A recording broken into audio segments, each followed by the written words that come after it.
start. So that is E2200. So transformers and DC machines. Okay, so these are the two topics apparently it is covered. So it's a 2-credit course. So you can actually think of it as this is 1 credit and this is 1 credit. So it will add to 2 credits. Okay, so we can do it in any order. We can learn first DC machines and then learn transformers, or first learn transformers and DC machines. Because the title of the course says transformers and DC machines, then we might start as well with the transformers and then go to DC machines.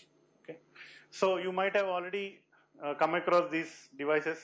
You might have already know something about this, but then this is an opportunity, this is a chance to actually try to really understand how these devices work, and because these are one of the basic fundamental devices in the electrical engineering, transformer and DC machine. So there is AC machine also, and there are many other devices, AC machines, etc. But that I think you will have some other course. But at least for this course, these few lectures, these two topics will be seen. Okay. So what does a transformer do? So transformer, if I just, so input is electrical energy, I'll just write E. So the input is electrical energy, output is also electrical energy. Okay, just it's a energy, but then the voltage levels will change. We will come to it. Whereas DC machine is what? Input is electrical energy, for example. Okay, then output will be mechanical energy. Okay, so input is electrical energy, output is mechanical energy. In that case, it is a DC. What is that? DC motor. Okay, if the input is mechanical energy and output is electrical energy, in that case it is a DC generator. Okay, the same machine, the same hardware machine, you can use it in both ways, depends on your connections. Okay, if one way you connect it, it will work like a DC generator. If the other way you connect it, will work like a DC motor. Okay, connection also includes how you connect the mechanical side of it. Okay. So what happens in the AC? So what is energy? Energy is nothing but power into time, just basic this thing. So power is nothing but voltage into current. Okay, so just approximately I'll write V1, or let's say Vi into T. Okay, voltage into current is power, power into time is energy. Okay, so this is in volts, this is in amperes, this is in seconds. Volts into amperes is watts, watts into seconds is joules. So that is your energy. Okay, so of course the time will be same because the machine is operating for 1 hour or 5 hours or some time t. So if I take V1 I1, then I'll get V2 I2 for the same time. It's operating for the same time. So assuming there are no losses, voltage into current into time is equal to voltage to current into time. But this voltage and this voltage are different. Okay? But then to maintain equal, assuming there are no losses, to maintain equality, if voltage is increasing, current will decrease, and if the voltage is decreasing, current will increase. Okay, I hope you are able to see this. So from one set of voltage and current, you get the other set of voltage and current. That is the transformer operation. We'll go into details what it does, but at the broad level, you can see this. And there are some losses normally like if it is a 92% efficiency, that means your input energy is 100 joules, you will only get 92 joules output. Losses is there, but if you neglect the losses, then this is what is happening. Okay. So in the case of this one, let me write it here. So electric energy is same, that is voltage into current into time. What is there in the mechanical energy side? See, if you take the linear straight line motion, then what is force into distance? Force into distance, work done. Okay.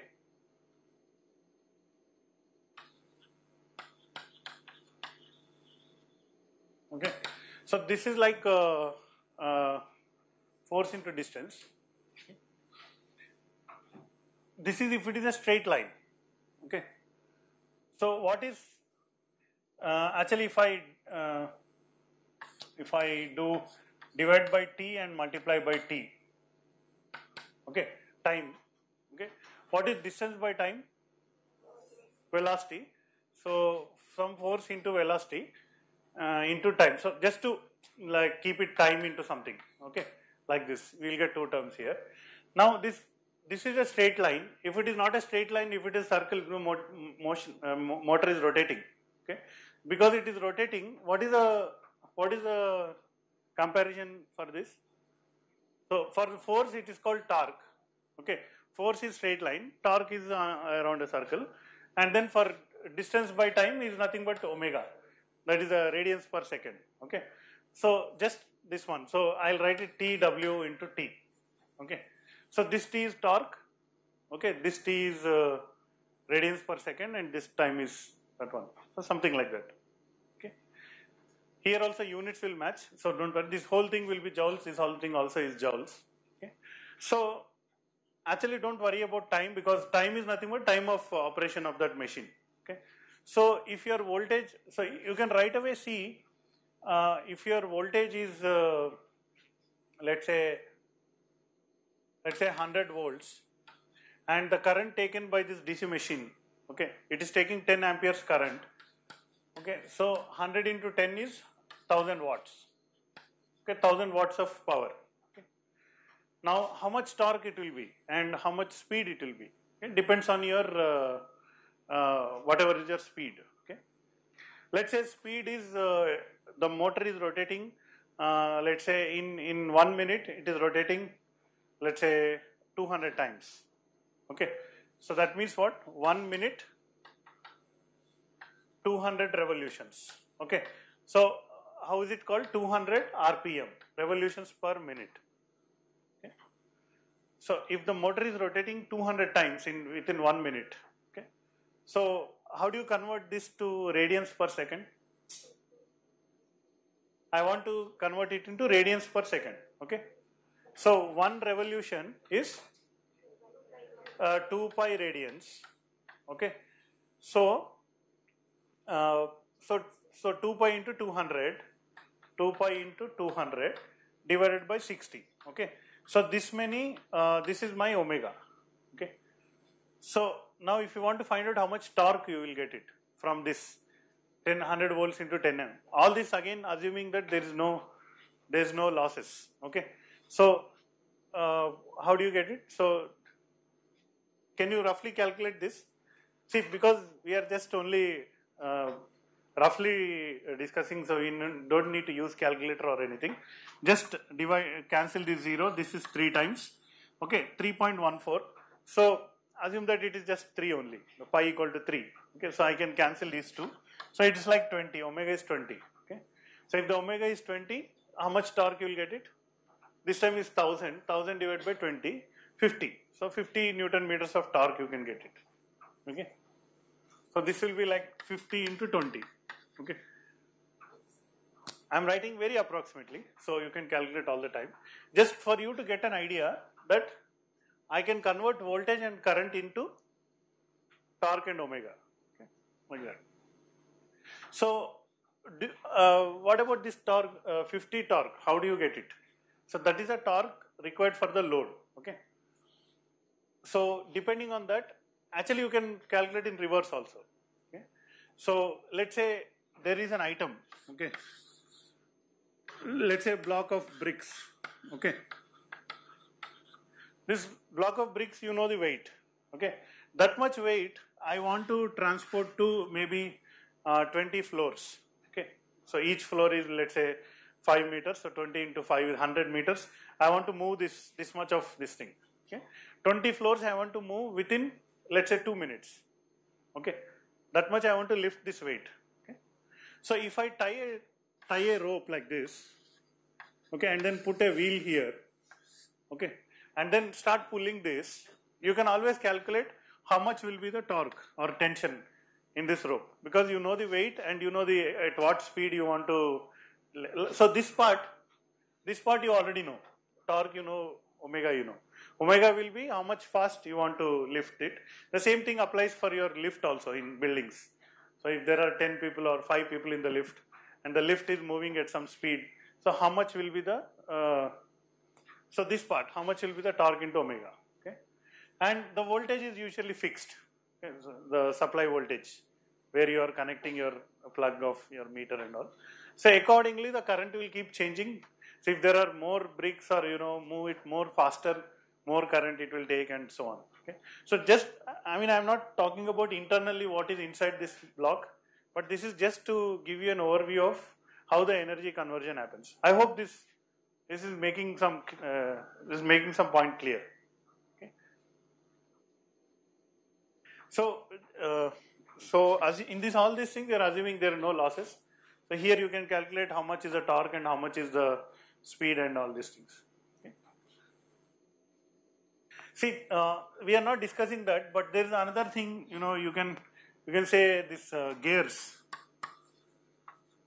in mechanical. Okay, so the mechanical gears, something which this with something like this you might have seen. Okay. So what does that mechanical? How do you compare that? So input is mechanical energy, output is also mechanical energy. Okay. Just for you to get a feel, I am giving you the comparison. Okay. So if the number of teeth on this, let's say there are 100 teeth on this, and then let's say there are 25 teeth on this. Okay. So and this is rotating at omega 1, this is rotating at, if this is rotating like this will rotate opposite.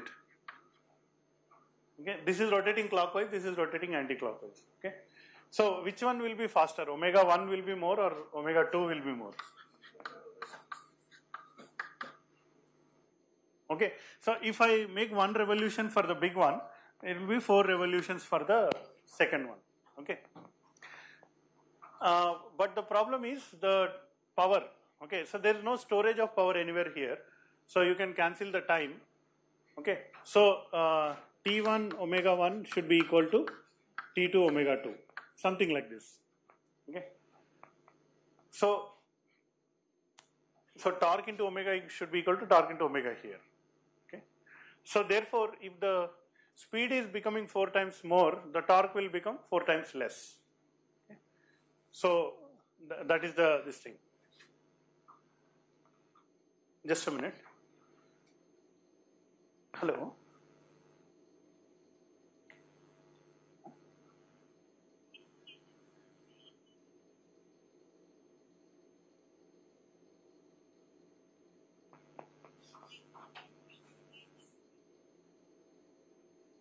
So what time is the return?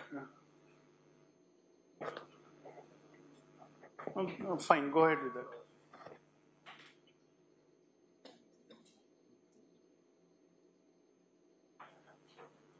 Okay, so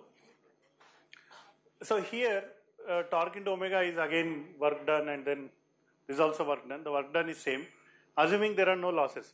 How are the losses in this? Like, is this 100% efficient? So there will be some friction here between this one. Because of the friction, some heat will be generated. That heat will be the losses. Okay, so you put some grease or something to reduce the friction, and then the grease itself will heat and all that things. So there are ways to reduce losses. Neglecting the losses, this relation holds. T1 W1 equal to T2 W2. Okay. So intuitively we understand gears. Okay. So faster gear, lesser torque. Is that so? Yeah. So it is easier to rotate this one, and it is difficult to rotate this one, and so on. Okay. The same thing, the gears in your vehicle also. Okay. Now look at this equation and look at this equation. So basically, if you cancel T, so it is V1 I1 equal to V2 I2. Okay. So the moment you look at a transformer, you think of it as a gears for electrical engineering. Okay. So just like a gear mechanism for mechanical engineering, in the electrical, transformer is like that. V1 I1 equal to V2 I2. where the voltage is analogous to torque and then current is analogous to the speed with which it is rotating. So without going into the what is inside these things. So obviously the later classes will deal more details about what is inside a transformer, how come this relation is maintained, and so on. Okay, just like how you construct the wheels with fixed number of teeth and maintaining some ratio, you can also construct a transformer and maintain the similar way some ratio. So you can make the voltage increase by 4 times, or you can make the voltage increase by 10 times, and so on.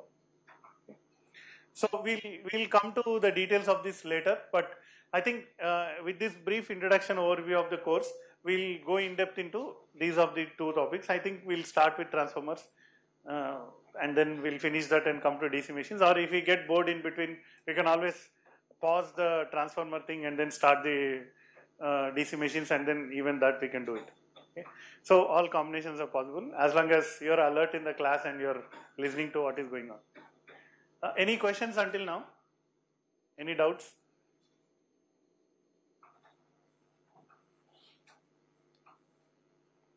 Any questions, any doubts? So I'll ask one question. Okay. What is the purpose, what is the need, why we need to increase or decrease the voltage and then increase or decrease the current? What is the need for that? So you already know the answer? So the question is, okay, why transformer? I'll write it TF. So what are the answers?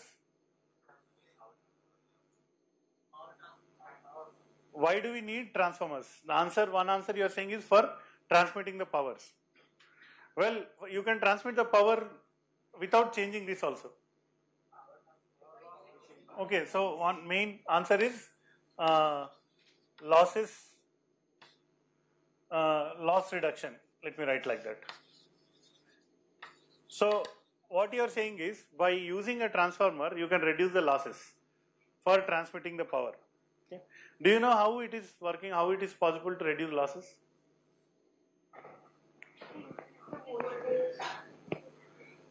So voltage is increasing, current is reducing, losses are because of the current, and because of that it will be reduced. That's the main point, main reason. See, you can also ask the same question different way. The question is why we use transformers. Okay. Same way here also I can ask why we use gears in a vehicle. What is the purpose of having first gear, second gear, third gear, and so on like that?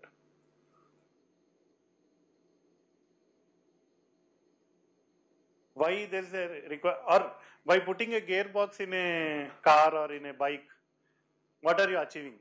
And what happens if you remove the gearbox?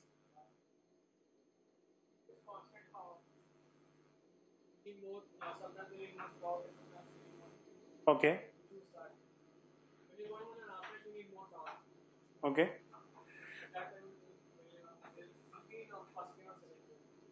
Okay. So the answer is giving is it's a matter of choice. Okay. So if the engine is giving a constant power and that I want to utilize, I want sometimes more torque or sometimes more speed. So when I want more torque, then what I will do? Yeah. Again, I have another call. Just a minute.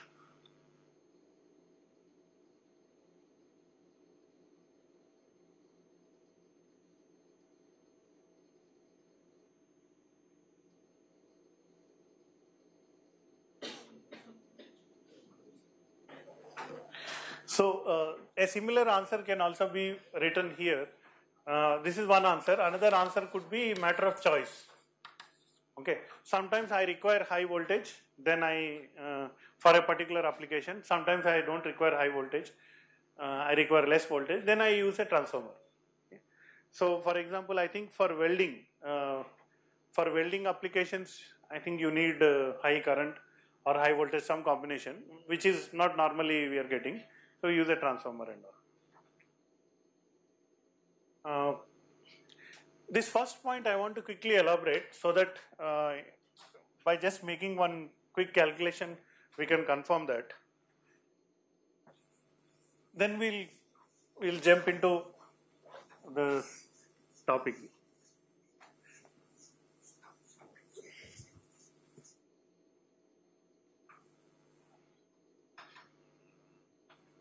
So this is 10 ohms resistance. Okay.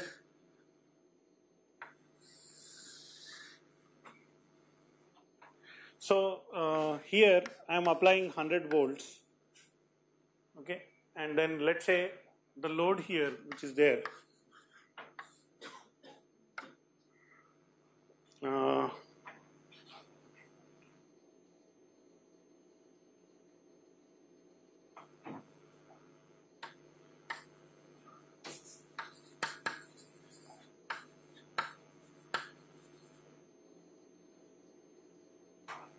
In fact, this 100 volts I'll specify here. Okay. So imagine that there is a load which is consuming 5000 watts and the voltage is 100 volts. Okay. And the power is transmitted over a transmission line. Actually, I have showed only here. This one, see, this one line is going, one line is coming. The total resistance I showed here only, just for clarity. So on the supply side, I want to send the current. So the question now I am asking is how much voltage should I apply and how much current should I apply? This is only the DC question. We are not considering AC circuit now. Okay? So power factor and all will not come into picture. So right away you can calculate what is the current here. Power divided by voltage is current. Okay, so it is like 50 amperes. Okay, then that 50 amperes multiplied by 10. So how much is that? 50 into 50, I square into R. Sorry, the losses. Okay, 25. Just to be little less cruel, I consider only 1 ohm. Okay, because so let's consider only 1 ohm. So it will 25. So the losses will be 2500 watts, and the output is 5000 watts. So how much is the voltage drop here? 50 volts. Okay, because 50 amperes into 1 will be 50 volts voltage drop. So that sending side I have to send 150 volts. Okay, and at 50 amperes. Okay. So if I send like this at the sending end, 50 will be dropping here, 100 will be received by the load and all this thing. How much is the input power? 150 volts into 50. How much is that?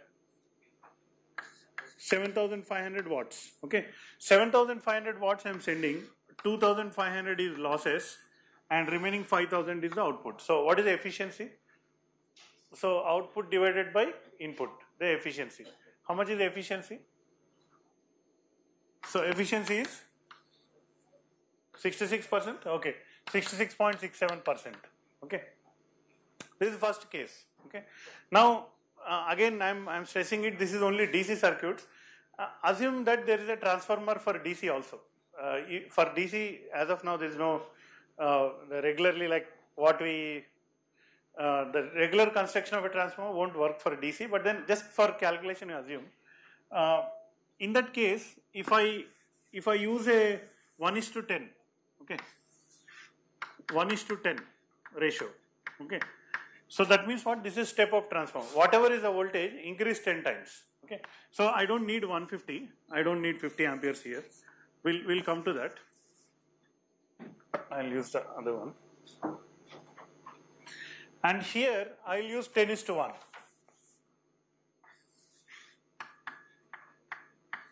Okay, so when I write a ratio like this, the voltage is on the first side it is 10, on the second side it is 1. Voltage reducing.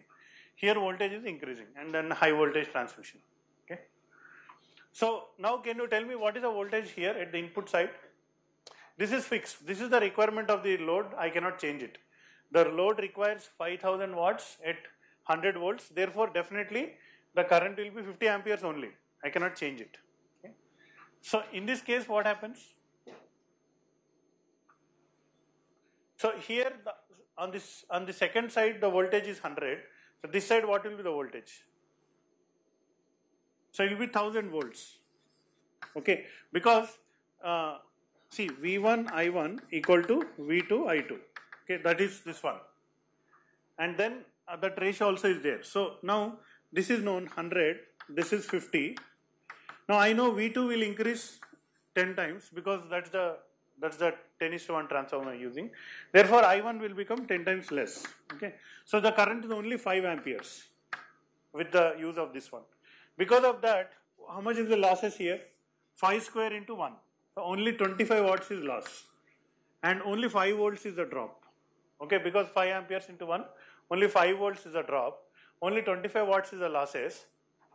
Now here what is the voltage? So 5 volts plus 1000 volts. So the voltage will be 1005 volts. Okay. And then again it is 1:10. The voltage will reduce by 10 times. Okay. So what is the voltage here?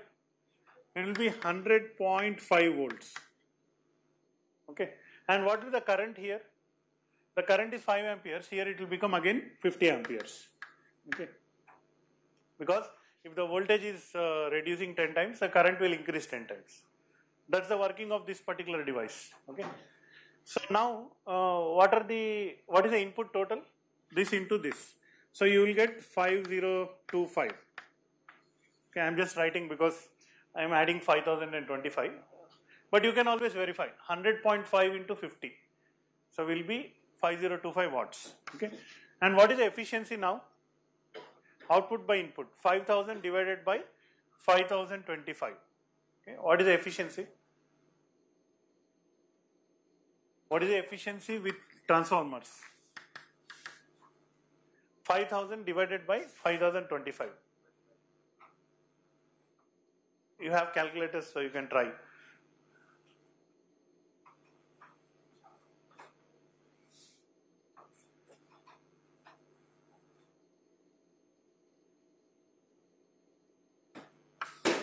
$5,000 divided by 5025.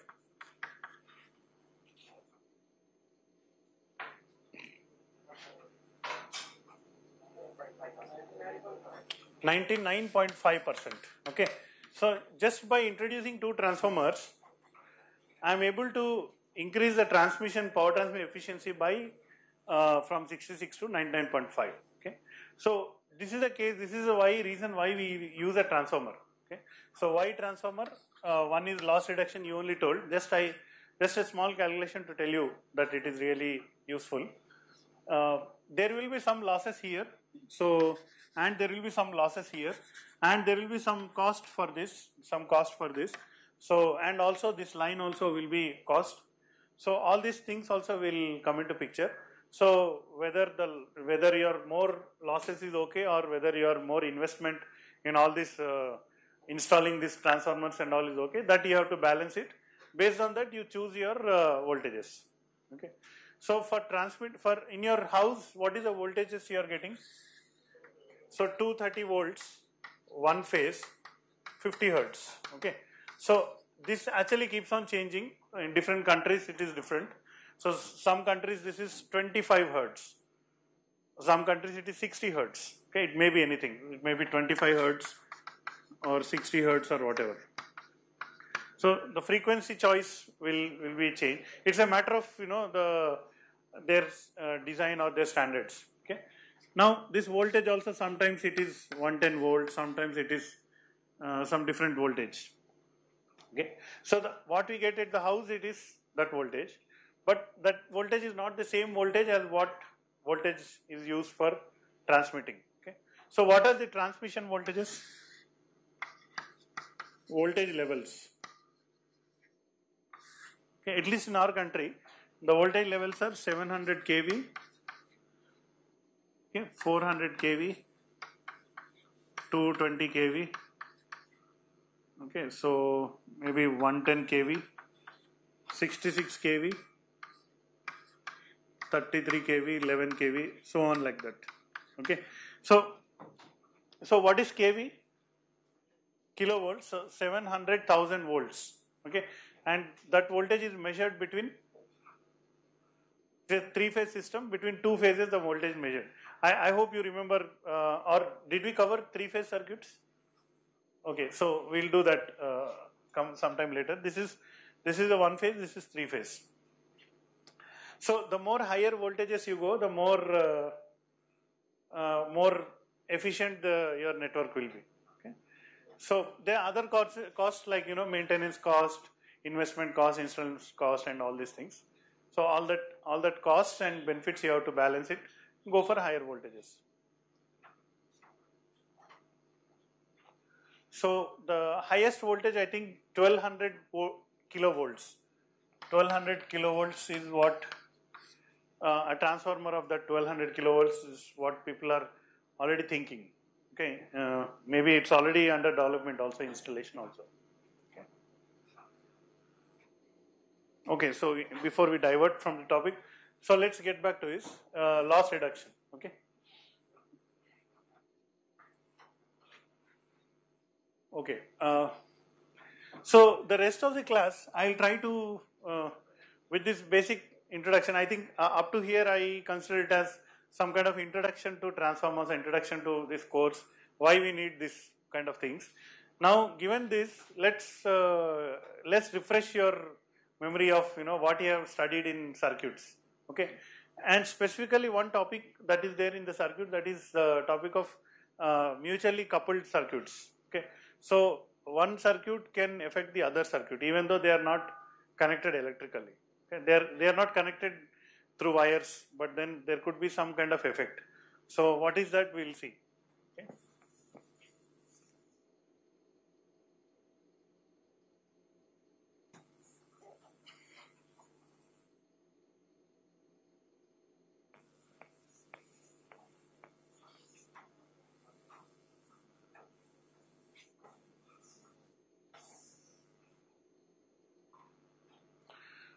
Let me begin by very simple circuit.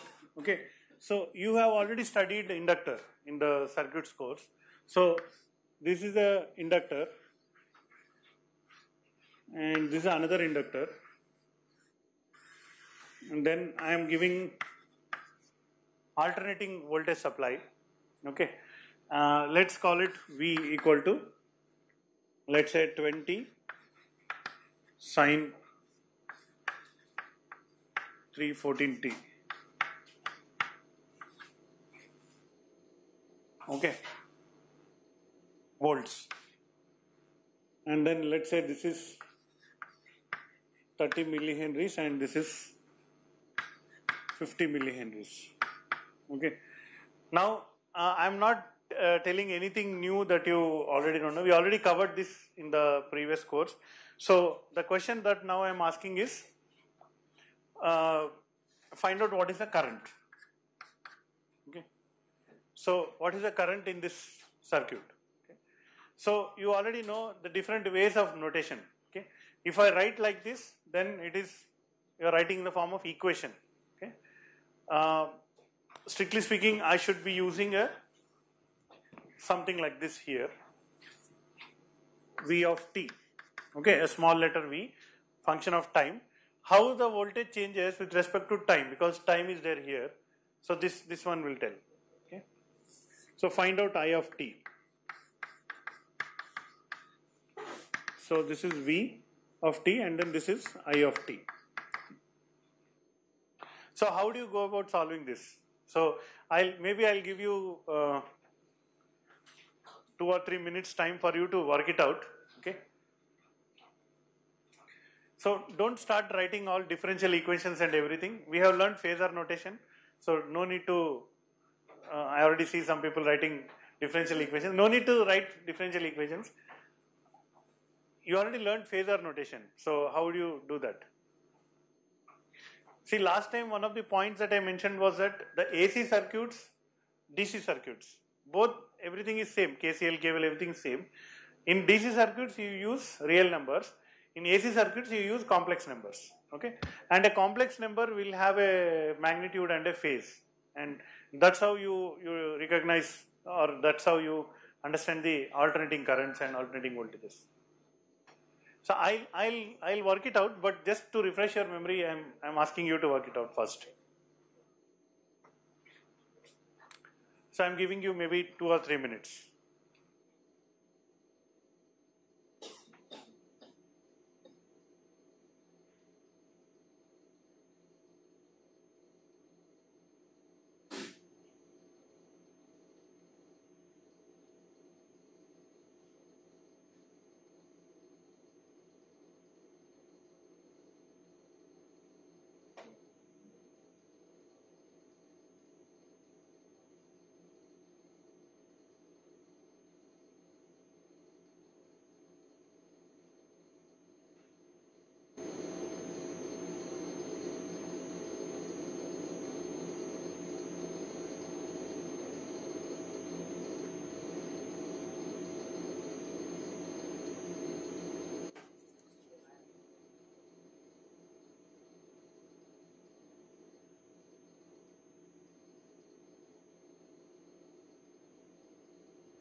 1 plus point 0.79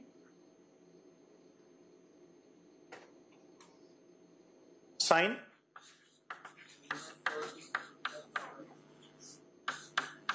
plus pi by 2. So this is answer 1. Okay. See, the question is whether it is still correct or wrong, we don't know. It may be wrong answer also. So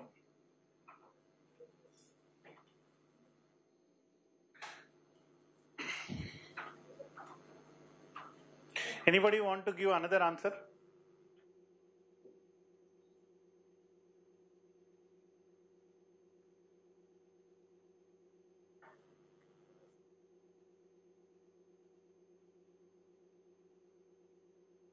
Anybody wants to give a different answer?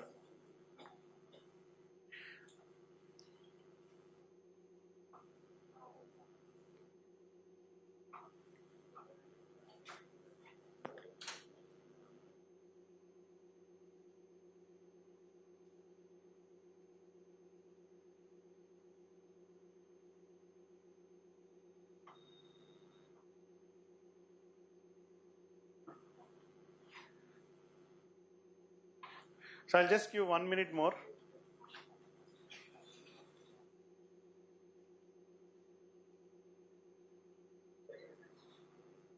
Okay, so I have another confirmation. Answer 2, again same thing.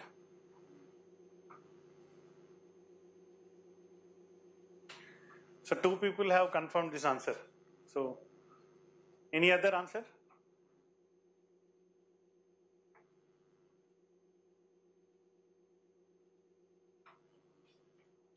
What is the confusion? What is the problem? I thought this was a straightforward question and straightforward answer. See, if I give the question like this, so what is 30 plus 50? 80 millihenries. And then if I give the same this thing, can you solve this easier or this is making it difficult? Both are same, right? Okay, so then what is the problem with this?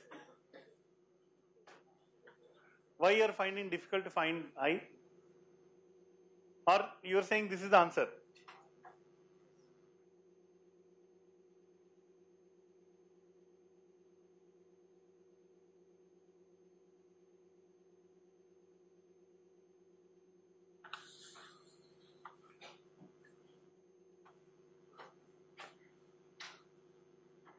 Okay, so your time is up. I got couple of answers. Answer 1, answer 2, 2 people said this is the answer and others not yet answered anything. So we'll go with it and then we'll verify whether this answer is correct or wrong. Okay.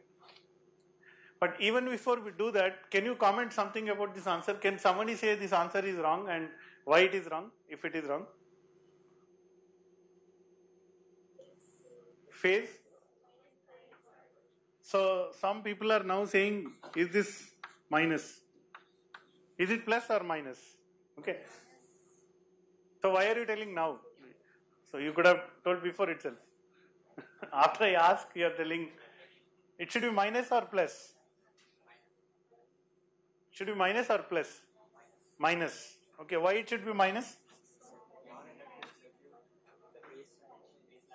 See, why it should be minus, there are many ways of answering that question. One way I am saying is because this inductor current will lag the voltage. Therefore, if the voltage is 0 degrees, the current should be minus 90 degrees. That's all. Okay. But then you can always ask the question, why in inductor the current should lag and what is the meaning of current lagging by 90 degrees, all that things. It's like going backwards. So we'll not do that. We'll go. So it's not that difficult. Okay. First find out, see, first of all, what is omega? So whatever is multiplying by t, that is omega. Okay. So 314. Okay. Which is also 2 pi f. So which means f is 50 hertz. Okay. That you should know without telling. Whenever you see omega is 314, we are talking about a 50 hertz phase supply. Okay. But that information is not required. What is XL? 1. Okay. X represents inductive reactance of this L1. Okay. What is that? Nothing but it is just j omega L1. Okay, just multiply by that factor j omega and then you are getting the value. It will be in ohms. Okay, so what is that? J omega is 314 and L1 is 30 milli. Okay, so 30 milli into 314. How much is this? See, I can always roughly calculate. Okay, approximate this to 300. 3 zeros cancel with m. Okay, so I get how much? So this is 3 zeros, m means milli, so it will cancel. This is 9j, or I'll write it j9. Okay, so what is XL2? So it will, see the ratio is 30-50, so what will be XL2? So j9 into 5 by 3 or 50 by 30, just to make it proportional. Okay, so or you can calculate like this: j omega L2 j into 300 into 50 milli. Okay, so milli will cancel with zeros and then 5 into 3 15, so I'll get j15. Okay, so j15 j9, how much is that? Okay, how much is that? j24. Okay, now what is, see this voltage V of t, this is what notation? Equation notation. Okay, if I convert to phasor notation, what I'll get it? V phasor equal to 20 angle 0 degrees. Okay, strictly speaking I should use RMS value. Okay, that means this is a maximum value 20, the voltage will reach maximum 20.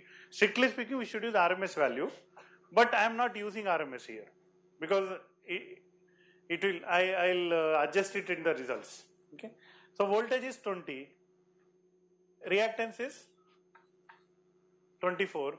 So what will be the current? I equal to V by X. Okay, so V is 20, X is J24. Okay, so what is this? 20 by 24. So 4 6 and then 4 5, 5 by 6. Okay,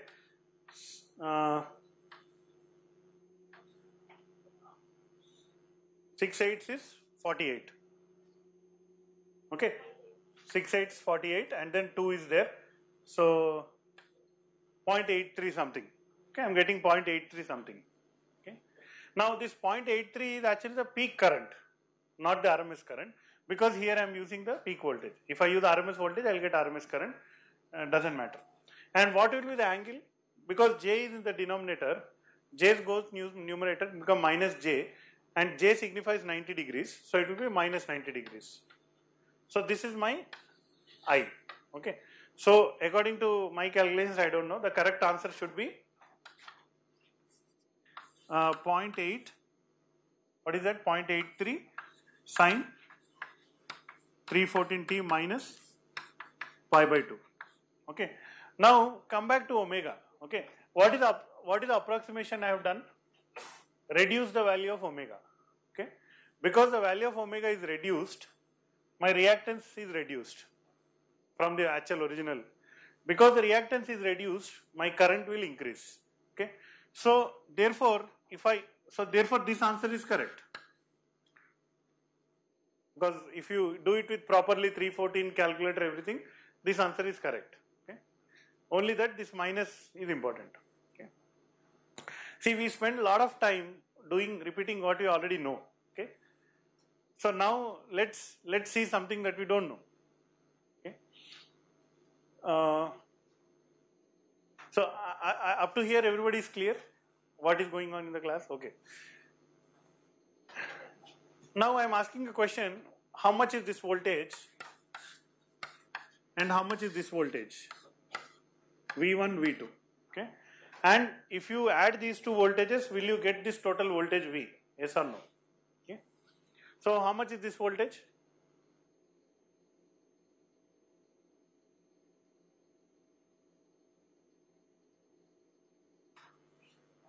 So simple, you take 0.83, multiply it with 9, okay, because 9 is the impedance and 83 is the current, so just multiply it.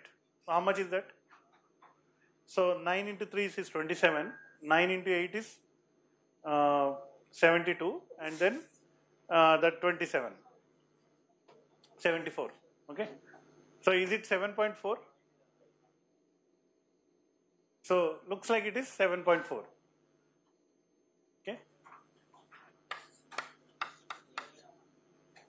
Okay. What about this voltage? Again same thing, 0.83 multiply into 15. Okay. So 0.83 multiply into 15. How much is this? So I see multiply into 10 is 8.3. Multiply into 5 is half of 8.3, which is 4.15 or 4.15. So how much is this? 5, 4, 12.45. Okay. So now if I put 12.45 and then if I add these two, is it coming to 20? So 7.4, 12.45, 19.85, slight difference, that is because of calculation. So we are getting back that one. Okay.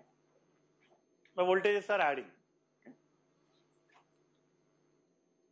Now this circuit, whatever I draw this circuit, assuming that these two inductors are not magnetically interacting.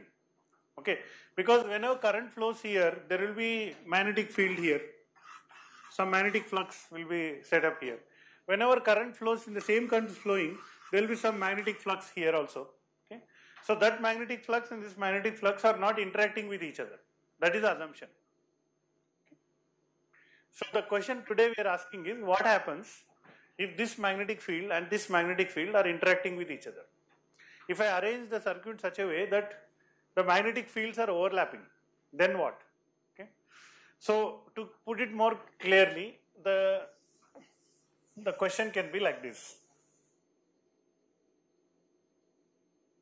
So I take a core and then I wind a coil in this. Okay. Very large distance, I take another core, again I wind another coil in this. Okay. I'll arrange it in such a way, there are more turns here and less turns here, such that this is 30 millihenries and this is also, this is 50 millihenries. Then I take a voltage source and then I connect it like this, whatever. Then it is the same circuit. Okay, these two are very far away, their magnetic fields are not interacting. Okay. This is the first case. So you solve the problem, you get some current. Okay. The magnetic field here is not interacting with this other magnetic field. Okay. Now as opposed to that, now you already guessed it, I take a larger core and then I make the winding like this. Okay, so this is 30 millihenries, this is 50 millihenries. I connect these two in series, okay, and then I connect this to the voltage supply. Okay.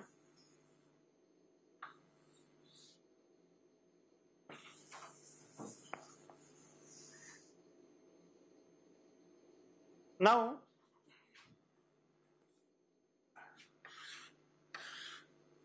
so this is these lines I am drawing just to indicate the flux. Okay. If I connect like this, now the question is, will the current increase or decrease? Will the current increase or decrease? So this is the two circuits which are magnetically interacting. Okay. So by the way, this inductor, nothing but what it does, converts electrical energy into magnetic energy, again magnetic energy back into electrical energy. So whenever the current is changing, the magnetic field is also changing. At any instant of time, half Li square is the energy stored in the form of magnetic field and so on. Okay, so there is some kind of energy is also going on. So now tell me, if I connect like this, what will happen? It's very important to understand this to understand transformers, because transformers works on the same principle. Okay. What will happen? Will the current be same? Will it increase, decrease? So one answer, you are saying current will decrease. Okay. Why the current should decrease?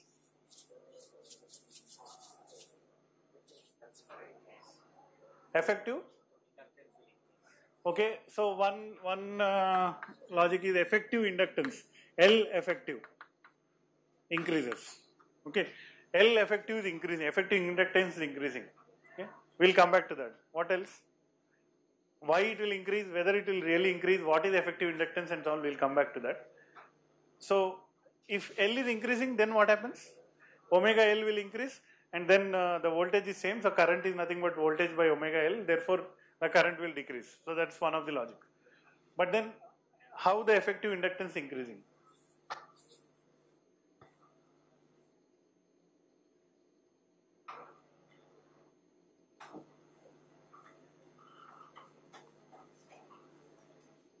Now, this voltages which we just calculated, 7.4 and 12.45, what happens to that voltages?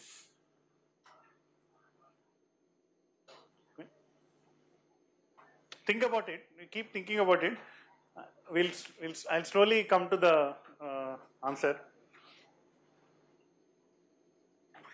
Do you have any doubts or anything you want to ask about this? Or actually, I have not given you the full information in calculating this. See, 30 millihenry, 50 millihenry I told. Okay, but there is something else I should also tell you, which I have not told you. Okay, so V is same. V of t is same. What is that? 20 angle 0 degrees. Okay. So omega is 314. Okay. For the time being, assume that 20 is RMS now. Okay. So I'll just remove this.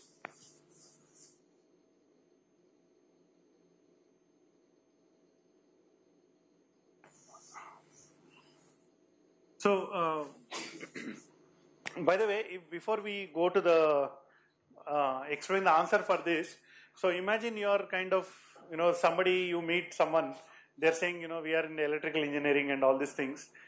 Then you can ask them to solve a circuit. You can say, I'm just diverting the topic. You can say, there's a resistance, then there is an inductance, okay, then there is a capacitance, and then another inductance, okay. So like this, you can give some values, 5 ohms, and then this is J3, J7 minus J5. Like this, this circuit we solved, this kind of circuit we solved already. Okay? Then you can ask the question, what is the current in J7 or what is the current in the capacitor? Like that you can ask. Okay? If you get some electrical engineer, you can ask them. Okay? Then all of a sudden you say, oh, by the way, I forgot to mention, this coil and this coil are on the same core. Like their magnetic fields are also interacting. Okay. Now you tell me what is this current, or like that you can ask. Okay. So most probably you will find a lot of people able to solve the first one without interaction, but the second one they'll find it a problem. By the way, before I go forward, can you solve like this? What is this? If there is no interaction, can you solve what is this current? How do you solve this current? Let's say V is 10 angle 0 degrees. Okay, how do you solve it? So, I think I already told you, but then just because the question came up, I'll write the solution. So, it is something like I1, I2 is equal to, so loop voltages. Okay, just applying KVL. Okay, assume that this current is I1, assume that this current is I2. Okay. So, Kirchhoff's voltage law for the first loop. Okay, so what is the equation? So, from this is minus plus. So, here your voltage is increasing. Okay, so it is plus 10 angle 0. But then on the other side of the equal to you transfer, it will become minus 10 angle 0 degrees. So, this is up to, from here, I came up to here. From here to here, what happens? Voltage is decreasing. So, minus 5 into I1. Okay, and then J3 into I1, same thing. Okay, so 5 plus J3. Okay, so this is the impedance in the first loop. Okay, but because I2 is flowing in the reverse direction, you will give minus J3. Okay, so 5 plus J3 into I1 minus J3 into I2 is equal to minus 10. So this is Kirchhoff's voltage law for the first loop. Same way, second loop. What do? You start from here to here. So, see, first of all, you look only what is common in this one. 3 plus 10 plus minus 5. So 3 plus 10 is 3 plus 7 is 10. 10 minus 5 is 5. Okay. That 5 is only common with 2. So I can write it J5. Okay. What is only common with 1? Only this part. But it's in the reverse direction. So you can give minus J3. Okay. So minus J3 into I1, J5 into I2 is equal to 0 because there is no voltage source here. Okay. So two unknowns, two equations, all complex numbers. So you solve it, you will find what is I1, what is I2. Okay. So this is how normally you will do it. But now if you add the more information that there is some kind of magnetic interaction between these two, how will you do it? Okay.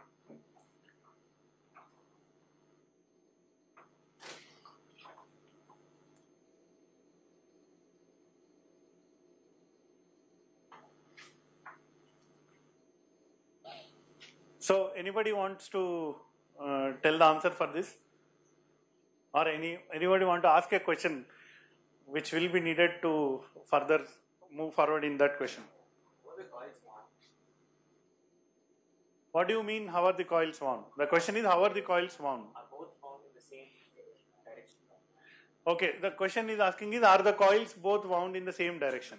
Okay, so let me draw the figure more clearly. So this is the core. So this one I'll take like this.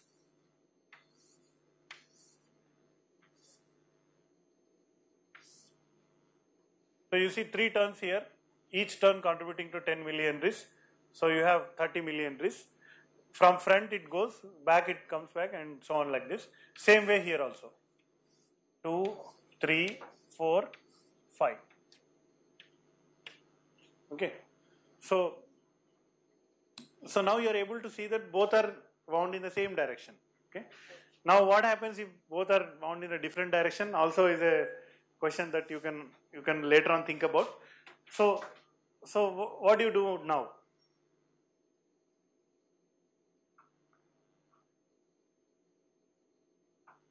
See, now you cannot say I'll add 30 plus 50 total is 80.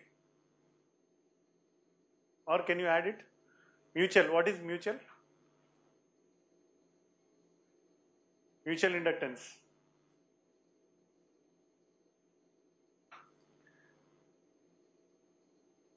Okay, just to save on time, let me write some equations now. Okay, so I'll just write it here.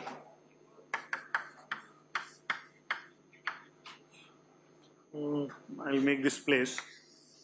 I want to keep this because I'll come back to this and then explain something more. Now, so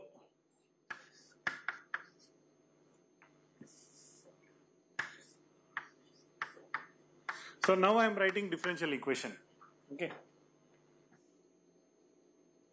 So something like this you might have seen. Okay. So this is electromagnetic induction.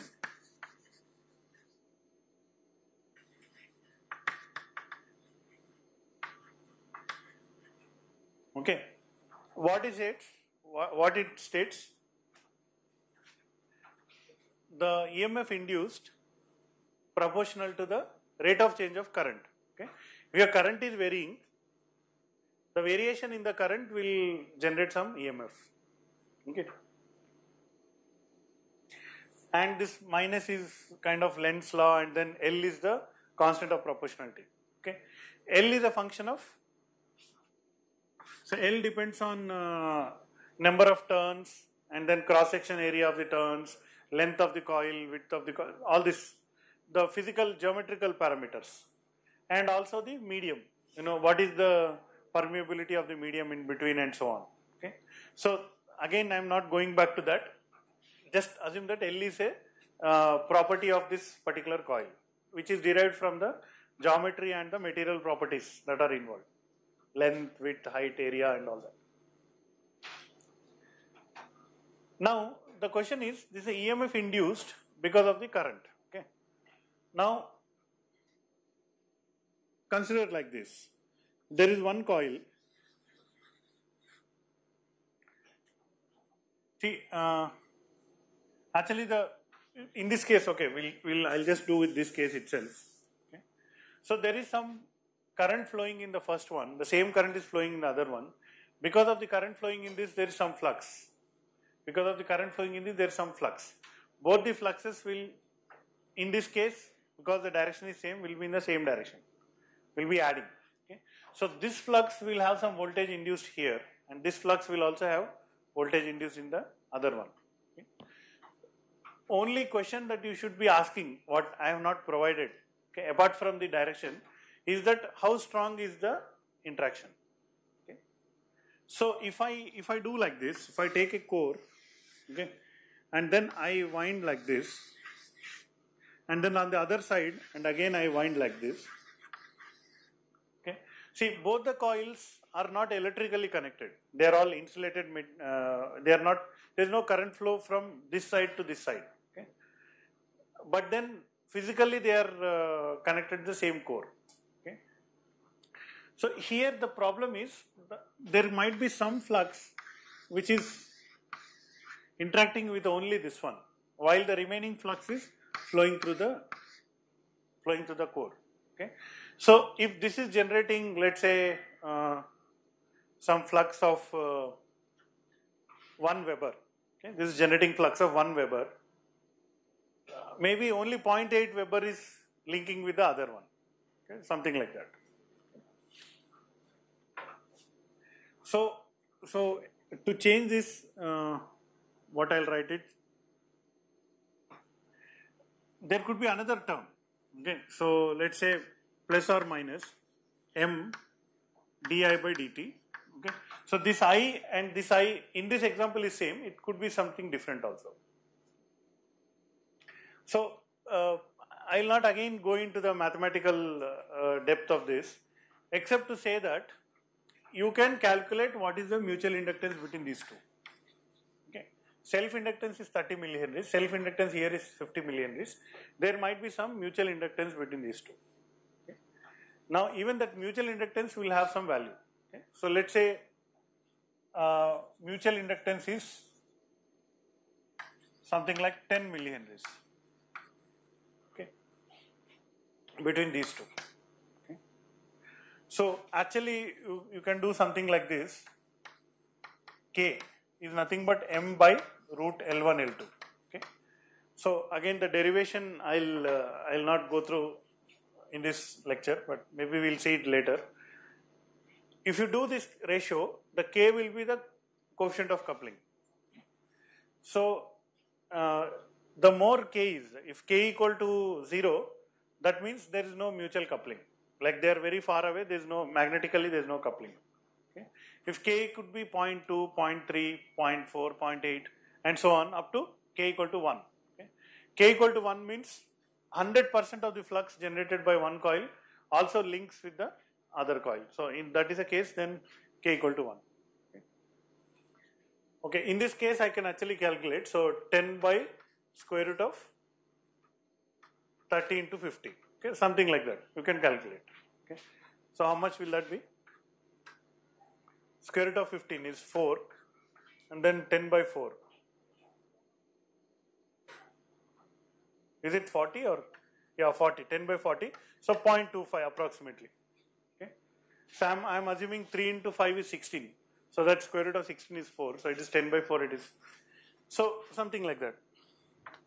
Anyway, so the additional information I am supposed to give is either K or mutual inductance. Okay. Also the direction. Okay. In this case you can look at it and then write it, but I'll come to the direction part later. So now with this information, can you solve?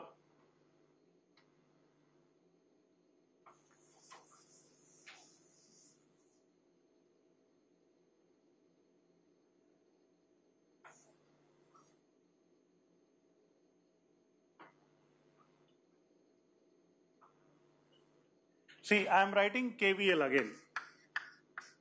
Kirchhoff's voltage law. Okay. So 20 volts, 0 degrees is equal to. Okay.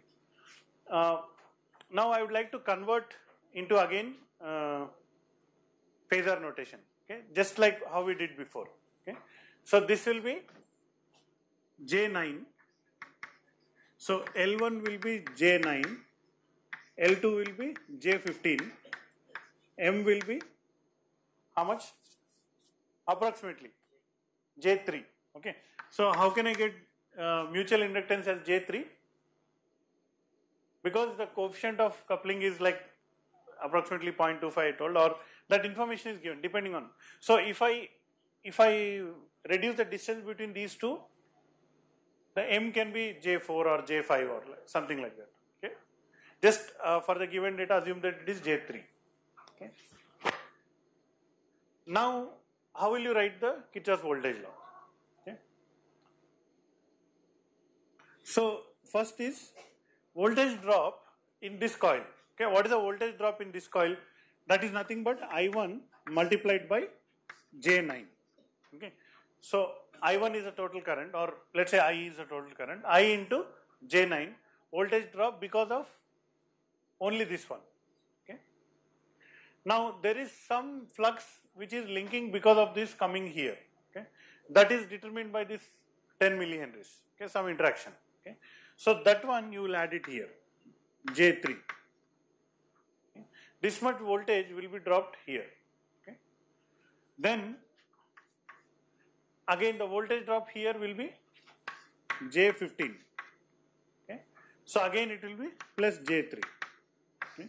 So this J3 into I is the voltage drop because of the flux coming from this coil to the other coil.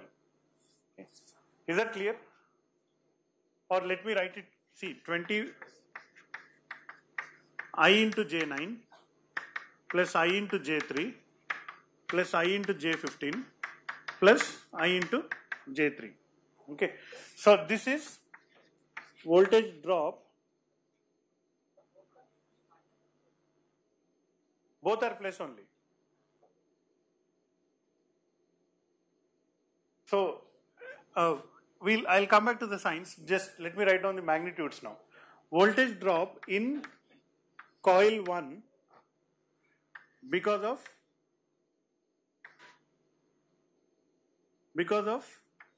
flux in coil 1. Okay. Voltage drop in coil 1 because of flux in coil 1. I am just writing some coded way of writing it. Okay. That is I into J9. Okay. What is this one? Voltage drop in coil 1 because of flux in coil 2. Okay. So how much of the flux of coil 2 is coming to coil 1? That is nothing but mutual inductance will tell you. Okay. And the mutual inductance between both is same. Okay. So the mutual inductance of one coil with the other is same as the other coil with this one. Okay. This one again, you know, voltage drop in coil 2 because of flux in coil 1 or coil 2, and then this is voltage drop in coil 2 because of flux in coil 1. Okay. So these are the 4 terms which is coming like that. Okay. I just wrote down shortcut like this. Okay. Okay, we are almost done. So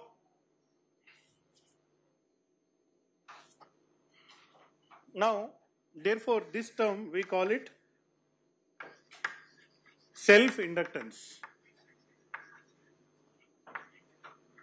This J9 and this J15 also we call it self-inductance. Okay, this is self-inductance, this is self-inductance, and this is mutual inductance. It will act on both places. Okay, so the other combination also I'll tell you.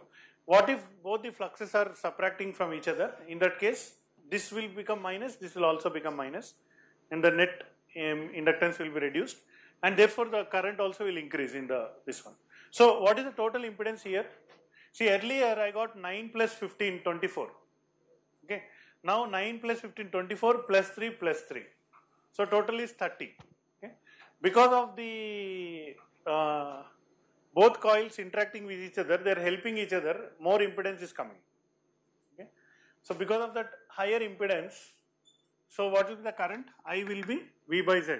So 20 angle 0 degrees divided by 30 J. Okay. So this whole thing is 30 J. Okay. So 20 by 30.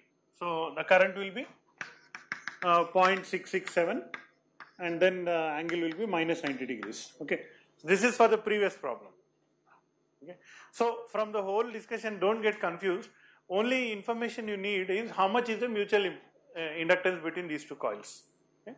So how much is the mutual inductance will be the given in the question. Okay. If mutual inductance is 10 millihenries, then write down 10 millihenries, and then when you are writing the KCL KVL equation, consider that. Okay. Now let me come back to this. Okay.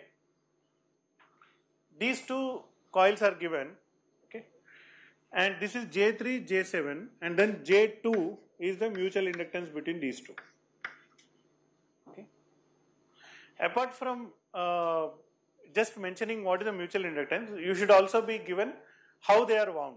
Okay. Here I made a drawing so that from the drawing you can tell, but every time you cannot make a drawing. Okay. So instead of making a drawing, what electrical engineers do is they use a dot convention. Okay. So I put a dot here, and then I put, let's say either here or here I can put the dot. Okay. Let's say this is my dot convention. Okay. So what is the meaning of the dot convention? I'll tell you now. This is again very important. Listen to this carefully. Don't get confused. Okay. If I put a dot like this, that means if the current is entering from the dot and there is a mutual inductance, then at the point where there is a dot there, voltage will be positive. Okay. If the current is entering here, the voltage will be positive here through this mutual inductance. The same logic applies in the reverse way. Okay. If the current is entering here, the voltage will be positive here. Okay. Just with that information, how this will change, okay, is what I'll write down now to end the class. So, see, now with the mutual inductance of J2, how will you write the equations again? Okay. So, when I write the Kirchhoff's voltage law, voltage increasing, so positive, but it is taken to the other side of the equal to, so minus. Okay. So, that is done. From here to here, there is a voltage drop. Okay. I1 into 5. Okay. So, the 5 I have written here, multiply by I1. From here to here, only because of this J3, there is a voltage drop. Okay. That is what? I1 into J3. Because I1 is flowing like this. So that is therefore J3 into I1. Okay. Now, forget the mutual inductance term. I2 is also flowing in the reverse direction. So therefore, minus J3 into I2 also I have added. Okay. Now the question is, this I2 is flowing in the other, because of the other coil, how much will be the mutual inductance? So that term we need to add. So let me see how to add that. Yeah. So what is the current flowing in the other coil? Only I2. Only I2 is flowing in the other coil. So I2 multiplied by J2 will be the voltage drop. That you should add here or subtract here is another question. Okay. Because here our direction is like this, the current is entering and here the voltage will be positive, right? Here current I2 is entering the dot, therefore here the voltage will be plus and minus, therefore voltage is reducing, so therefore I should use the minus sign. Okay. So overall what you have to do is, current is I2, so here I should get, so in this term I should get minus J2. Okay. So minus J2 into I2 is adding in the first loop. Okay. Now come to the second loop. All the terms are same. Okay. Now what I am interested is see the current in this is what? Actually the current in this is I1 minus I2. Okay. This is the total current in this. Okay. That multiplied by J2 is the mutual voltage drop because of the mutual impedance. Now the sign. Okay. Because the current is entering the dot, at this dot there will be plus and minus, and therefore because it is reducing, so I have to use a minus sign. Okay. So minus J2 will come for I1. So minus J2 Minus J2 will come for I2, but there's already minus, so it will become plus J1, J2. Okay. 1 minute, I'll complete. Okay. So what is this? 5 plus J3 and then minus J5, minus J5 and J7. Okay. So this is how this side will change. Then you will again calculate I1, I2. Okay. So I think we had rushed a little bit in the end. So we'll try to do it more clearly in the next class. Okay. Next class will be on Thursday. Okay. Thursday is a holiday. Okay. Next class will be next Monday.